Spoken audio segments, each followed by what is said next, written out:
é uma bomba, né? Conta pra gente, quer dizer, a perícia então mostra que a voz não é do Apio, é isso? É a perícia do Pablo Ortega, é um dos maiores especialistas brasileiros em fonética forense. Ele é professor da Universidade Federal de São Carlos e é o coordenador do Laboratório de Fonética da Universidade Federal de São Carlos e, vamos dizer, também coordena a linha de pesquisa em fonética forense, é um dos mais citados brasileiros no exterior nessa área, é um sujeito muito qualificado. E a pedido nosso, ele fez um parecer sobre o laudo da PF, que é um laudo que, segundo ele, vocês podem ver os termos, eu mandei para você, Léo, é incrivelmente frágil. Não tem nenhum sentido ser divulgado como uma afirmação de que a voz no telefone era do juiz Apio. Para você ter uma ideia, a conclusão desse parecer é de que não há nenhum sentido em atribuir. Você lembra que o parecer, o laudo feito, ele é um laudo probabilístico, ele não é um laudo de prova, em que a probabilidade pode ir de -4 a +4. E ele fala, olha, e atribuíram +3, como a PF atribuiu como sendo a probabilidade. Só que ele mostra que pelos próprios fundamentos do laudo da PF, pelos seus próprios fundamentos, não teria como ser atribuído nada mais que 0. Probabilidade 0 de ser voz do Apio. E não tem sentido mesmo, os fatores são impressionantes. O principal fator de coincidência de voz é coincidente com 25% da população, para você ter uma ideia. Então, é absolutamente inconsistente. Um laudo pautado em generalidades com baixíssimo grau de demonstrações empíricas. Portanto, jamais seria um laudo para ser dado com esse nível 3. Ele deveria ser nível 0. Né? E nós estamos apontando isso, quer dizer que realmente, eu vou falar aqui claramente, Léo, acho que foi uma armação isso que fizeram com o Apio. O Moro, aliás, assumiu isso publicamente, que ele que entregou o TRF4, ele que enviou a gravação. Então, e aí é estranho, porque ele é interessado nas investigações que o Apio abriu. Né? Então, estava estranho mesmo.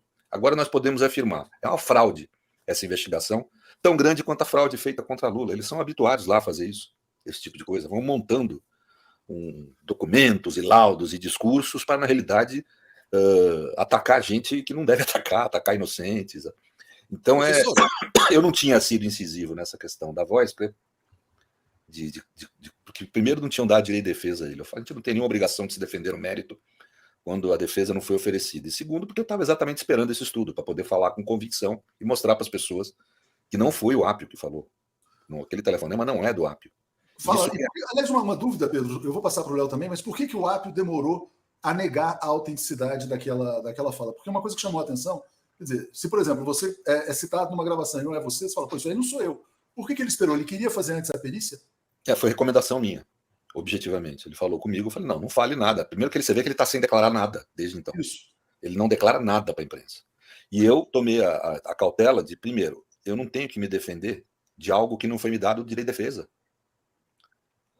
Não, é o que eu falei para ele, na hora que chamarem nós lá, nós vamos lá e negamos, mas tem que chamar nós. Tem que dar o direito de defesa. Né? Não falamos porque não nos foi dada a oportunidade de falar. Lá onde interessa, que é dentro do processo. Né? E depois, porque eu resolvi esperar ter um laudo, para poder, que agora temos, de alguém ultra qualificado, como é o caso do Pablo, para poder mostrar como é furado esse negócio esse laudo que montaram às pressas aí, um laudo extremamente inconsistente da Polícia Federal. Léo, você? Professor, eu queria te perguntar sobre essa questão de afastarem um juiz federal, um tribunal afastar um juiz federal assim imediatamente após uma denúncia vinda de um órgão lateral, como é o caso do próprio Moro. Isso é comum nos tribunais brasileiros? Isso tem precedentes disso, no afastamento de um juiz federal? Vocês mesmos podem responder, todo mundo que está assistindo aqui. A gente vê juízes serem acusados de venda de sentença, de corrupção, demorar anos para serem afastados e nem demitidos são postos em aposentadoria proporcional. Nós estamos habituados a ver isso. Né? Eu nunca vi em 40 anos de carreira um juiz ser afastado dessas condições. Eu nunca vi. E eu sempre tenho insistido isso. Olha a acusação que é feita contra ele. Nós estamos agora demonstrando que além de tudo ela é falsa. Mas a acusação, ela é incipiente. Não dá motivo para afastar um juiz, muito menos afastar sem direito de defesa. É algo grave o que fizeram. Isso não é pela razão alegada. A razão verdadeira é medo das investigações que ele estava mandando abrir. E que ele não tem outra saída, a não ser determinar a abertura de investigação, porque chegou ao conhecimento dele atos que podem, eventualmente, fatos que podem ser criminosos. Chegou ao conhecimento dele denúncias feitas por ex-delatores, pelo Tacla Duran, por documentos que chegaram à mão dele, que ele foi mandando investigar. E é o dever dele fazer isso. Ele não prendeu ninguém, não grampeou ninguém, não fez busca e apreensão contra ninguém. Agora, eu fiquei impressionado com o movimento da mídia. como se ele tivesse cometido o maior pecado da história do judiciário brasileiro, numa acusação ridícula, que é falsa, né? E que o conteúdo é ridículo, de ter ligado para o filho de um desembargador. O que daí? Sim, sabe? Quer dizer, o que é tão grave nisso que justificaria afastar um juiz sem direito de defesa? Nunca houve isso na história judicial brasileira. E deixa eu te perguntar, para aproveitar meus minutinhos, que daqui a pouco, com certeza, o senhor vai estar no Boa Noite também. Mas agora entra uma dúvida, que é aquela que balança o coração. Como que o Apio vai fazer para dar sequência em investigações que podem, de uma certa forma, acabarem esbarrando em desembargadores do próprio TRF4, sendo ele subordinado ao TRF4? Deixa eu só aproveitar, Pedro, porque teve a correição no TRF4. Essa correição vai determinar a volta do juiz Apio à 13ª vara? Ninguém sabe, eu espero que sim, porque senão vai estar se convalidando o maior ataque ao exercício da jurisdição que eu vi na minha vida. Não é um ataque ao Apio, é um ataque ao exercício democrático da jurisdição, à independência do judiciário. Imagine que nenhum juiz no Brasil vai ter independência para poder apurar ilícitos que eventualmente envolvam seus superiores ou colegas. Quer dizer, o judiciário não pode apurar ou determinar a apuração de crimes cometidos pelos seus colegas.